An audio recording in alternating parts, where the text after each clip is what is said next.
Good morning সবাইকে। কে কেমন আছো একটু জানিও। আর আমার পায়রার ভিডিওগুলো কেমন লাগে সবাই একটু আমাকে বলো, তাহলে আমার আরও উৎসাহ বাড়বে ভিডিও করার জন্যে।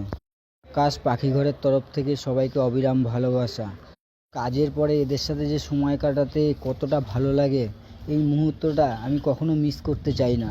সব সময় আমি চেষ্টা করি কাজের পরের টাইমটা ওদের দিতে। অনেক ভালো লাগে আমার ওদের সঙ্গে সময় কাটাতে। একটা মানুষের সাথে সময় কাটালে সেই মানুষটা কিছুদিন পরে বেইমানি করে, কিন্তু একটা পায়রা পাখির সঙ্গে সময় কাটালে সে কখনো বেইমানি করে না। এদের সঙ্গে সময় কাটাতে খুব ভালো লাগে, আনন্দ লাগে, মনটা ফ্রেশ থাকে। মনে করি ভালো যদি বাঁচতে হয় পায়রা পাখিকে ভালোবাসা উচিত, পশু পাখিকে ভালোবাসা উচিত। পশু পাখিকে ভালোবাসা দিলে সেই ভালোবাসাটা আবার রিটার্ন ব্যাক পাওয়া যায়, কিন্তু একটা মানুষকে ভালোবাসা দিলে সেই মানুষটা কিছুদিন পরে বেইমানি করে। তার থেকে আমি মনে করি পায়রা পাখি অনেক ভালো।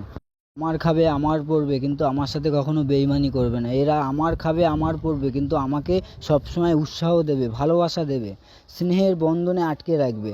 একটা মা যেরকম একটা বাচ্চাকে ভালোবেসে আটকে রাখে, সেই আমার পায়রাগুলো সেম আমাকে ওরকমভাবেই আটকে রাখে।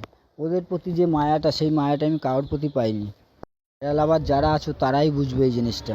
পায়রা একটা পাখি, তার প্রতি কতটা মায়া, তারা কতটা ভালোবাসা রিটার্ন করে, এই জিনিসটা যারা পায়রা পোষে একমাত্র তারাই বুঝবে, সবাই বুঝবে না এই জিনিসটা।